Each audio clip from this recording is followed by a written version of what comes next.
And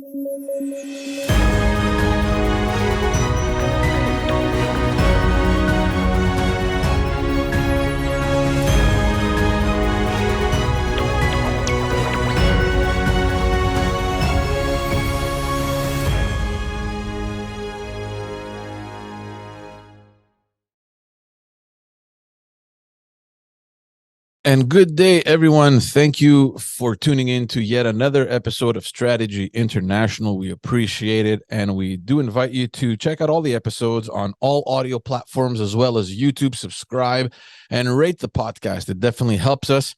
We have another incredible guest with us today. We're going to discuss some very interesting topics. Dr. Kleanthis Kyriakidis, how are you, sir? Excellent. Thank you very much for inviting me. It's a great pleasure and honor to share some thoughts with you and your lovely audience. Appreciate your time. Obviously, you're a very busy man. I see that you're sporting proudly your little pin from the American University of the Emirates. Just to remind everyone that you are the director over there of the master's program for diplomacy. And that's very interesting because we're looking at what's happening around the world, especially in Europe and in other regions where tensions are mounting, and it seems as though diplomacy isn't really working these days. It seems to be the absent player in the game. Well, we try to bring back to the table coercive diplomacy, actually, in order to try to have peace at last. Some peace in Ukraine, especially. So diplomacy, even in its coercive aspect, it's always important. Of course, it's better to deter than to coerce, but we failed as regards that. But we have not failed yet as regards Turkey, by the way. Mm-hmm. I want to talk to you because obviously you have a very interesting a past as a former naval captain. You've been a senior advisor to the Greek government, especially with respect to the naval affairs. But before we get to that region, because for anyone following, it is a region of high tension, especially in Europe and amongst NATO allies, of course, which is an area of concern. I want to talk a little bit about an editorial piece that you wrote on history repeating itself, and we're talking specifically about the conflict in Ukraine and Russia. And it's interesting because we had this conversation with another guest on another episode about how similar the illegal invasion of Ukraine was to other episodes we've seen in recent history. We can think of Turkey and Russia in Syria, for example, creating that buffer zone. A little earlier in history, the Turkish invasion of Cyprus. And it seems as though this is a pattern that is constantly in repetition. We're seeing it actually now in Armenia, in the area of Artsakh between Armenia and Azerbaijan. These are tactics that seem to constantly come back under the pretext of a nation wanting to protect a cultural minority or claiming that there is a cultural minority living outside its borders and using that either to invade or to engage in conflict. We saw that as well in this time around in the conflict between Russia and Ukraine. I want to pick your brain a little bit on that because you wrote that interesting piece, and I'd like to maybe develop that further. Yeah, first of all, the official defense policy of Russia after the Medvedev doctrine, after the famous Serdyukov reforms, really points out that Russia should protect not only its interests but also its citizens abroad. And this is very, very interesting. And the striking resemblance, actually, historic resemblance of two cases is between the Russian invasion in Ukraine and the Turkish invasion in Cyprus, because we see the same rhetoric, mot a mot, word by word, the same rhetoric used as regards, the abuse of the minority, and we have to protect them, and this is not an invasion, this is intervention, a special operation now, we don't even, call it war. And of course, in violation of any previous agreement. And this has to do, both with the Turkish agreement as regards the assurances, but also the Budapest Memorandum for Ukraine that was signed by the UK, US, Russia, and Ukraine, that it would secure its borders from external attack. Not Russians attacking. Actually, Russia should help Ukraine if it would have been attacked in the future, but they attacked really. Mm-hmm. So we see the same pattern.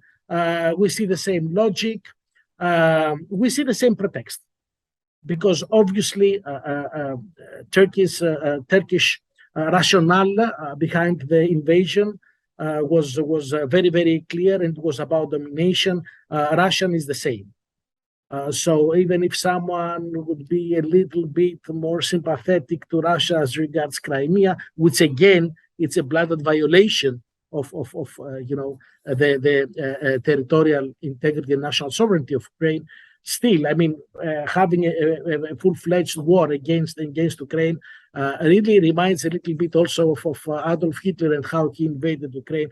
He invaded Poland, and we had the beginning of World War II in 1st September of 1939. So yes, and I'm very clear in my opinion as who is on the right side of history. Obviously, Turkey in 1974 or Russia in 2022 are in the very, very wrong side of history. Mm-hmm. It's interesting, and we mentioned different conflicts happening now that are using the same patterns, and even if we go a little bit further back in history, when Turkey invaded Cyprus, it seems as though the world turned a blind eye, and it's still doing so in certain areas of the world. Why has there been such a tremendous focus specifically on the conflict between Russia and Ukraine? Because let's remind everyone, when Russia annexed Crimea, we might also think that nobody really knew about it. I mean, it wasn't as present in the media as this conflict is. Why has this conflict taken up so much attention? Yeah, well, I think it's always a matter of interest. I have to be very frank with you, despite the fact that I advocate for diplomacy. Usually I say to my students that international relations is all about, three words, power, power, and power. So it's national interest and how you will really apply power. Nobody cares, frankly, about international law and the just cause, not really. So when your interests are really heard, then you do something about it.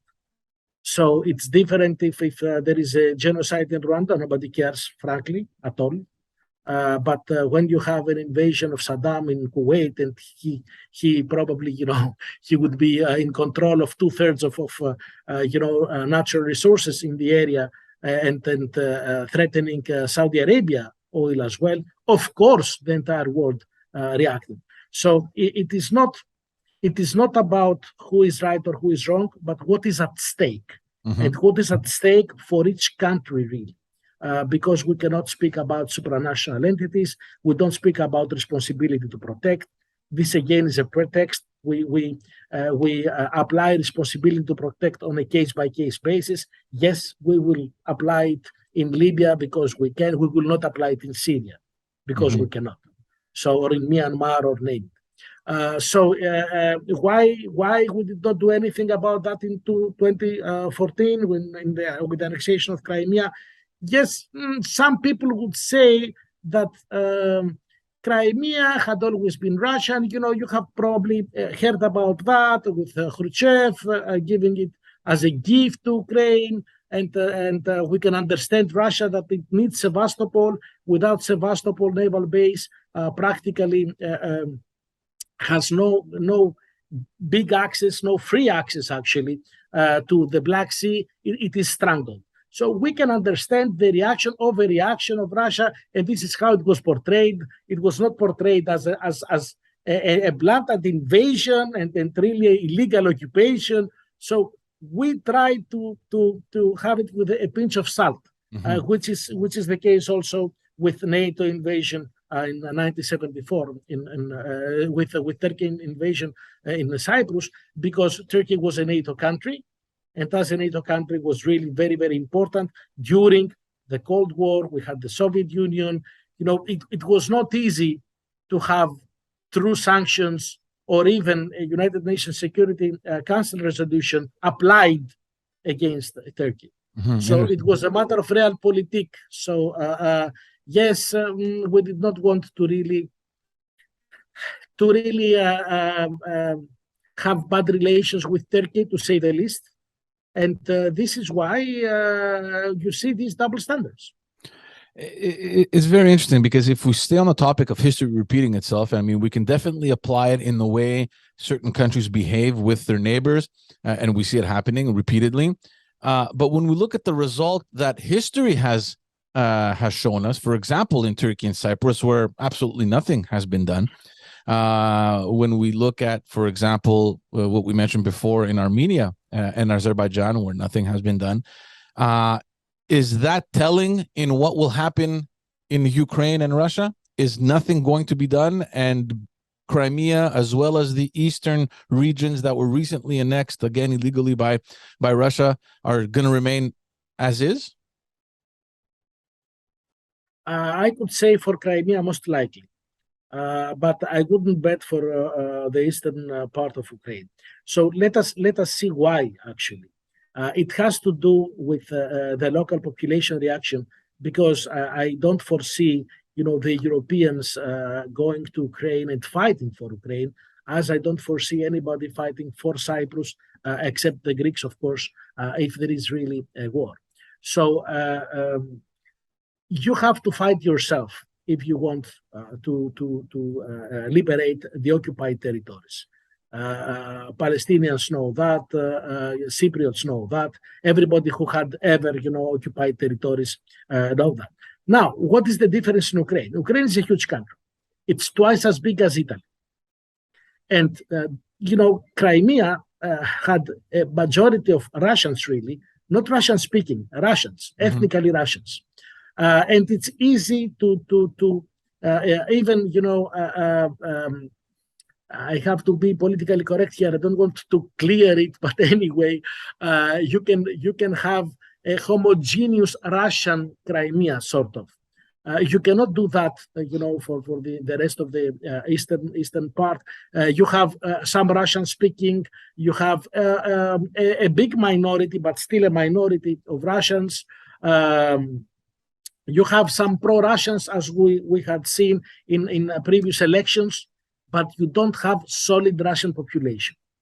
And I'm talking only about the four regions that have been annexed: Zaporizhia, Kherson, Lugansk, and Donetsk. We should expect in the future, especially with Western help, because West will not fight, but it will support, we can expect, huge reaction on the ground, resistance from the locals. And I think that this is a military blunder, actually, from the Russians. It is politically blunder anyway from the very beginning. Why it's political blunder? Because what I mentioned before, the Russian-speaking Ukrainians and the pro-Russian Ukrainians, now they are united. They became Ukrainians against the Russians. And, they have to thank Vladimir Putin for that. Vladimir Putin is responsible for uniting the Ukrainian nation, actually. So I think that politically and militarily, we will have reactions in the eastern region of Ukraine. So I don't foresee an easy future for Vladimir Putin and Russia, because of the resistance, because of Ukrainians themselves, not because the international community will somehow intervene. The best that the international community can do is what it's been doing actually right now, which is, coercive diplomacy through mainly sanctions. I mean, the other thing is to intervene militarily, and nobody wants to do that in the West for many reasons, including the possibility of nuclear confrontation. So I think that Crimea is lost, and I'm sorry to say that. Because for almost everybody, Crimea should never be recognized as part of Russia. However, for the eastern provinces, we might see, a different future. probably returning to Ukraine with a sort of autonomy, probably being in Russia with sort of autonomy that allows for Ukrainians to feel free. I really cannot be sure, because right now we have huge escalation from both sides. So right now anything that has to do with diplomacy is out of question.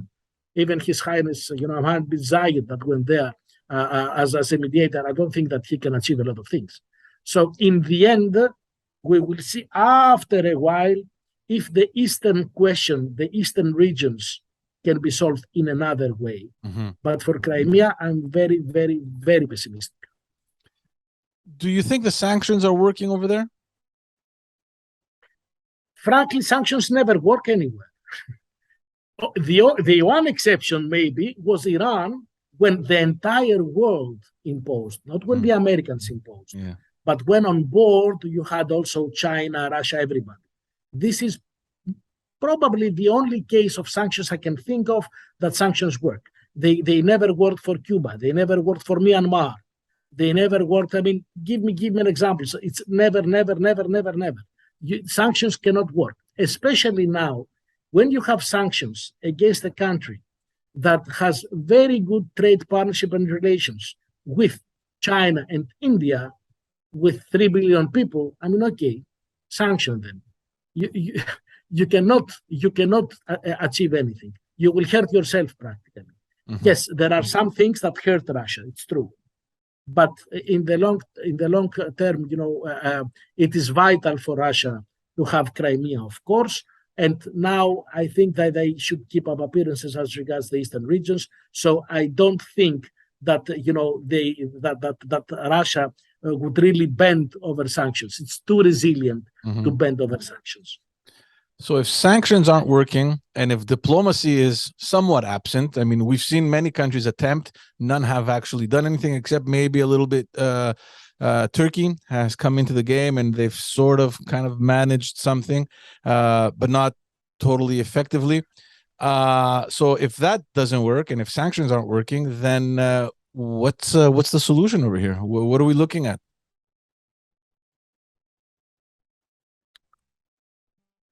First of all, we're looking at a stalemate, probably for a little while, or for a long conflict with attrition. So again, I'm not optimistic at all as regards Ukraine and what we're going to see in the future. Definitely, I don't see any diplomatic solution in the near future. And allow me, if one country may play a role there, would be UAE. Or even Saudi Arabia, but not Turkey. Not Turkey for many reasons. Because Turkey, despite the fact that it's a member of NATO, has done so many things to alienate itself from the West that nobody wants to really support its role as a mediator. I think I have this impression that the West is really very disappointed with Turkey. And I say West, I don't say NATO or EU for obvious reasons. However, you can see, for example, the East Med Gas Forum, which is practically a European/Middle Eastern thing, and it excludes only Turkey, frankly. So you have, the Italians, the Greeks, the Cypriots, the French, the Egyptians, the Israelis being there, Egyptians, Israelis, Palestinians together, even Jordanians, all of them are together. Only one country, it's not there, and this is Turkey. So, and Turkey is not very much liked, as you see in the US. You hear every day what's going on with our friend, Menendez, and his actually point of view, which I really like, not because I'm Greek, but because it's really just. That has to do with Turkey violating all the rights of all the neighbors, and we need to do something about it. So it's not only about the F-16s. Anyway, I think that Turkey cannot really play a role. Turkey simply is useful because it's huge. It's a huge market and the second greatest army in numbers in NATO. So you cannot really push it to the other side, to Vladimir Putin, or I don't know, Xi in China or whatever. You need somehow Turkey, but nobody likes Turkey right now. Nobody, frankly, in the West. There were some suggestions that came out of the news recently to the effect that perhaps the American president might want to reach out and have a discussion with Vladimir Putin. Do you think that will ever happen? I doubt it very, very much, especially when you have the escalation that we had 2 days ago. So with the bombing of the Kerch Bridge and the retaliation against civilians in Kiev, it's very hard. I mean, even the time is not right. In the end, we might see something like this. But again, is it easy to happen, or I foresee this happening, especially in the near future? No way. And no way, because also the president of the United States must show actively its support for Ukraine. As a reminder, U.S. is one of the countries that signed the Budapest Memorandum. So the borders of Ukraine are somewhat, also the responsibility of the U.S. And by the way, even the Minsk the Minsk agreement for the frozen conflict in the eastern regions, in the Donbass, practically you have two other important European countries that are stakeholders, and it's France and Germany. So you had France, and you have France, and you have Germany, and you have UK, and you have US. All of them somehow they are involved in the protection of Ukraine, and nobody does anything. So right now, with whatever we see, with the annexation of four regions that belong to Ukraine, apart from Crimea or besides Crimea, to have discussions of the U.S. president with Vladimir Putin, I don't think it's a wise move anyway.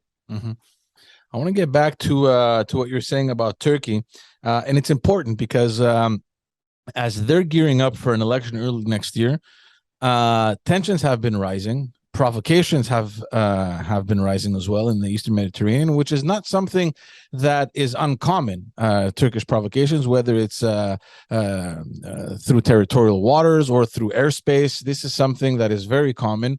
However, it feels as though this year has been brought up to another level. We saw Greek Prime Minister addressing the U.S. Congress, and shortly after that, the Turkish president saying that he wants nothing to do with him anymore, and that he's good as dead to him, and that relations were over, and it just seems to be escalating. There are threats, literally threats coming out of Turkey with respect to the access to those islands in the Aegean. I want to ask you, because you have a direct experience as a naval captain and as an advisor to Greece's defense department. This whole situation, is this going to be perpetually like this? Is there ever going to be a resolution? You also mentioned Turkey being kind of sidelined by all the other partners in the region. And to be honest, Turkey could be an important partner in the region as well. So what does the future hold in the region, specifically in the Eastern Mediterranean? With one word, bleak. The future is bleak. So let me elaborate a little bit as regards Turkey and what we have seen. It's different than in the past. So every day we have provocations, but the rhetoric in this pre-election period, I would say, is unprecedented.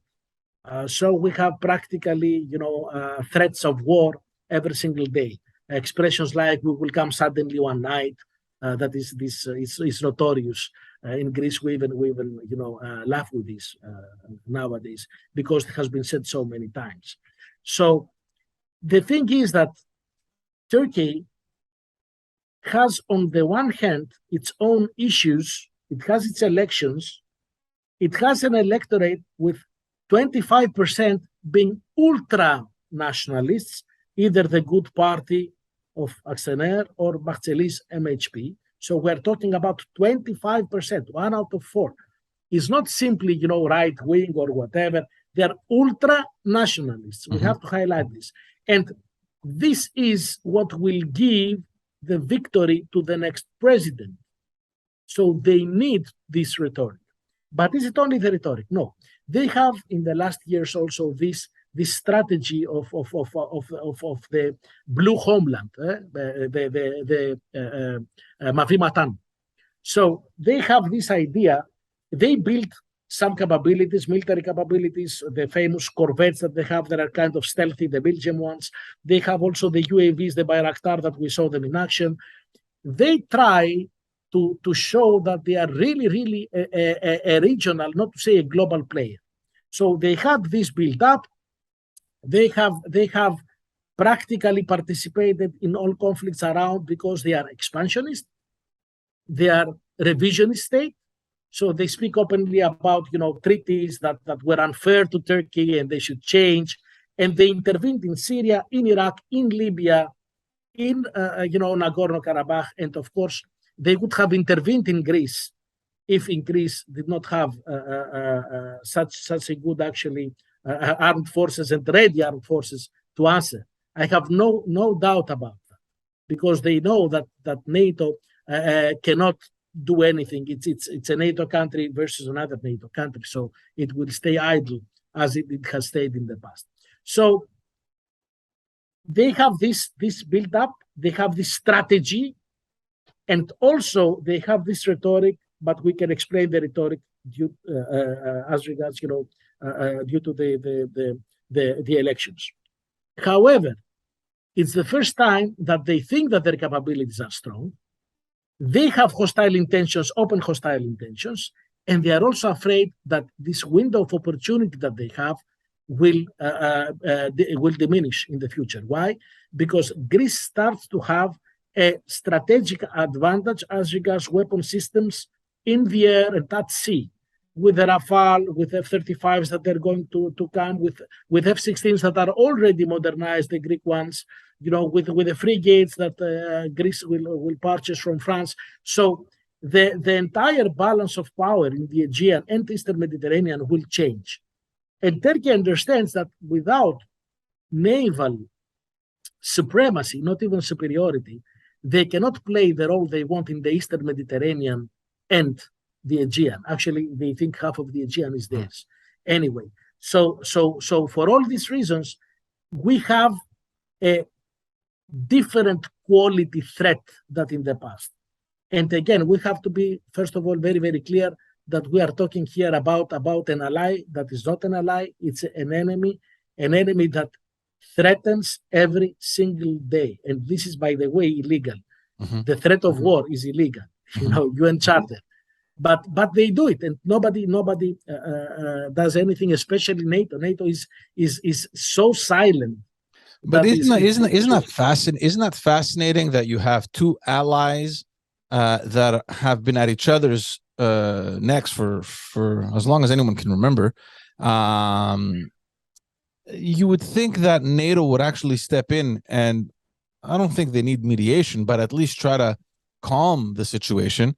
They're just keeping themselves out of it and saying, look, figure it out, make sure it's peaceful, and like they're using the standard lines that everyone has been hearing for so many years. Well, it's hard, as I explained, because of the geopolitical position of Turkey. Turkey is a country of 85 million, key to the Middle East, controlling the Straits, which is the key to the Black Sea, which is the key to Russia or Ukraine. Mm-hmm. So you cannot really insist. What we see for the first time is Turkey is so defiant. They don't care. I mean, they really threaten as well, the French, for example, or sometimes even the US. So this is hubris, frankly. Mm-hmm. They don't have the power to do so. But NATO, and believe me, I don't know what I would do if I were, a NATO advisor to the General Secretary. I don't think that they can do much. They actually need Turkey right now, and they can probably condemn something, say no, and obviously they will say try to have peace and you are allies and you should be friends. But really, this is simply, some advice or pep talk or nothing that has to do with real life. They know what is the situation, but they cannot really support Greece. Wouldn't an armed conflict in the Mediterranean completely discredit NATO?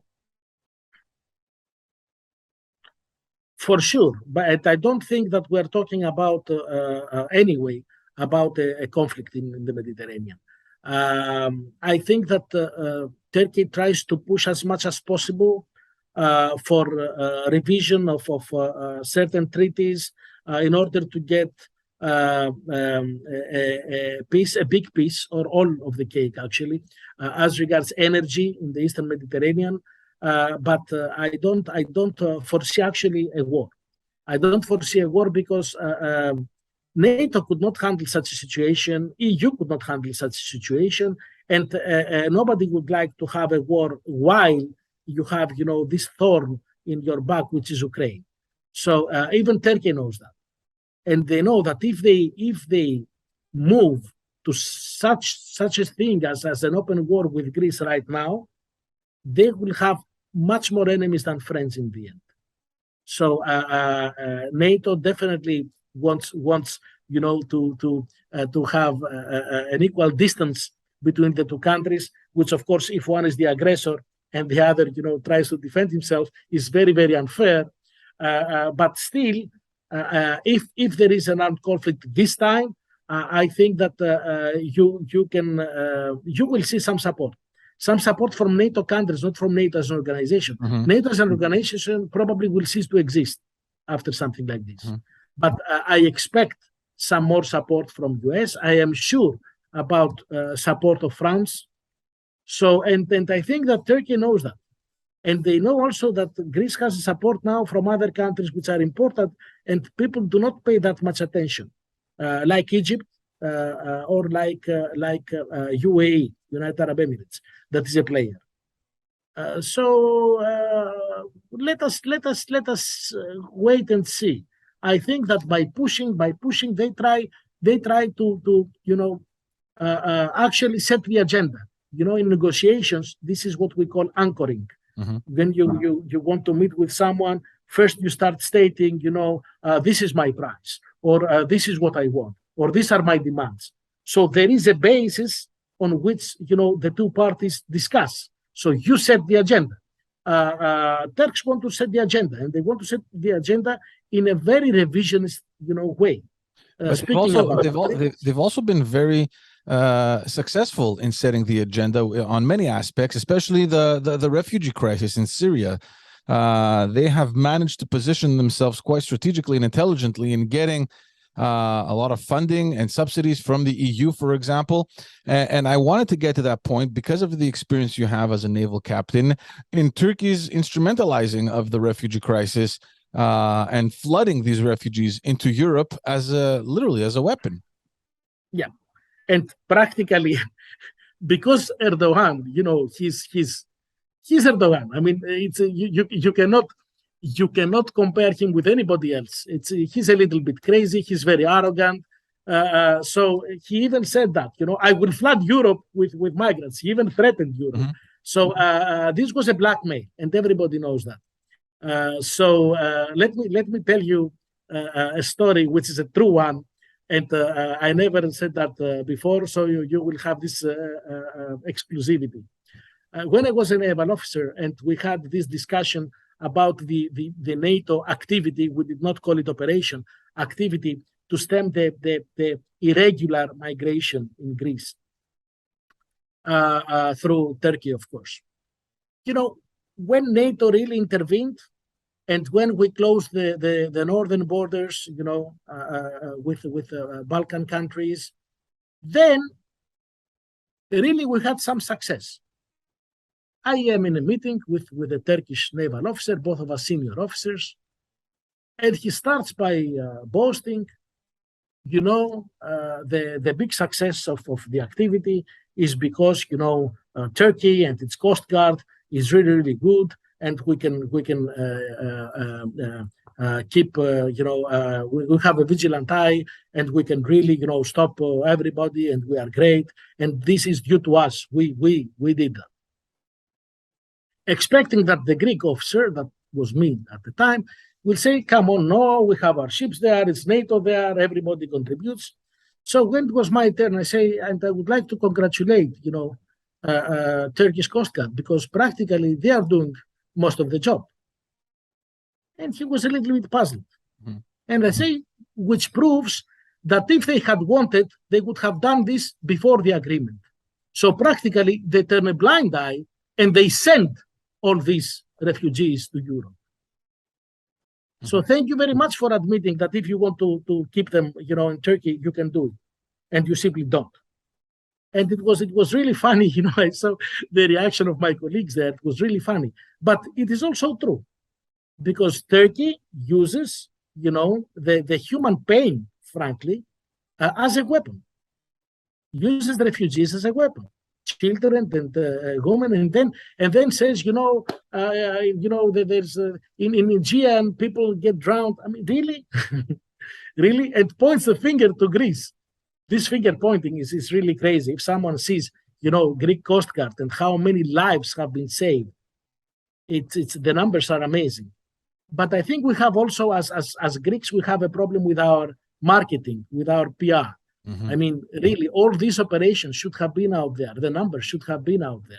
So people should know that the Greek Navy and the Greek Coast Guard, and Greek people tried and saved and have been saving and continue to save literally thousands of people. I think we all had clear images of that 2-3 years ago at the height of the conflict in Syria, during which it's important to remind everyone that there was practically a conflict at the border of Thrace with Turkey, that's where we were confronted, I think, visually and very concretely, of the dangers that Turkey has been instrumentalizing these refugees with. Yeah, and Turkey really, and it's a pity that I don't have a Turk colleague here to listen to his opinions. Usually, when I go to the Arab channels like the Sky News Arabia, usually there is a Turk with me, and we discuss, and it's good. I want to hear their opinion, frankly, but here, and without having this idea of having a polemic against Turkey, they instrumentalize the most sacred things, the human life as regards the migration issue, religion. They politicize religion, and they Islamize their politics. They really play with the most basic, fundamental, principles of people, and they also blackmail, which can give you some advantages in the beginning, and you can say that it's for your self-interest, so it's good, but it's for your myopic self-interest. Because in the end, in the long run, you need to cooperate, and you cannot cooperate really with people that you have been blackmailing for a long time. You cannot cooperate with people that you have been threatening for a long time. So in the end, I think it will backfire, but I cannot tell you when. Right now, Turks seem to win the day, but actually they don't. I want to, just before we finalize, because, and of course I'm not an expert, but from the very little that we follow from here in Canada, it seems as though the Greek government has taken this pivotal turn in completely transforming its position and its policies, and we're seeing record numbers of foreign investments and agreements in the area to boost economic relations and exchanges and trade agreements. Do you believe that is perhaps maybe a new strategy of turning Turkey around and having Turkey put aside, this whole side that we've been discussing all this time, and having it focus more towards an area that everyone can agree on, which is beneficial to all countries in the region. It is true that even in the darkest days, and the days that we had the worst problems with Turkey, Turkey has been and is still a very important trade partner. So we have economic cooperation, and there are some situations that are win-win. For instance, if there is a big investment in the Aegean Sea or the Eastern Mediterranean, we can both take advantage of it, and we know. So boosting the economy is good also for our national interest. However, we can never match, Turkey as a market. Turkey will always be more important, and I think that in the end, again, Turkey, because it's such a big market of 85 million people, they don't care that much about this win-win situation, even if it's true, because they think that their fair share is something like 90% of the Aegean or the Eastern Mediterranean. So, and they don't want to have any compromise. So I don't think that economy will play a role in a rapprochement between the two countries. I don't think so. But it's always good for Greece, especially when Greece spends a lot of money for its defense. We need to have a boost in our economy. I think that this government, and I can be very critical in many other aspects of the government, in the three main domains, which is economy, defense, and foreign affairs, gets a really good grade. Well, there are problems in Greece, and again, I can be very, very critical in another discussion about the Greek government, but the big picture is good. And I think that everybody understands that and appreciates that, at least from the perspective of a scholar or of a Greek that lives abroad. Very interesting. Kleanthis, I want to thank you for the time that you took to address our audience. I think it was a really, really great discussion with a lot of value that you brought on, and I appreciate it. I want to thank you again. And I want to thank all the listeners for tuning in once again, and reminding them that they can find every other episode on any audio platform as well as YouTube. Thank you so very much, Kleanthis. Thank you very much for your time. Thank you very much for the kind invitation. I hope that I enlightened, some audience that probably don't know that much about Greece and about Turkey and about the situation in the East Med and in the Aegean. And I hope that we will talk again soon, as we say here, inshallah. Thank you so much. Looking forward to that. Take care.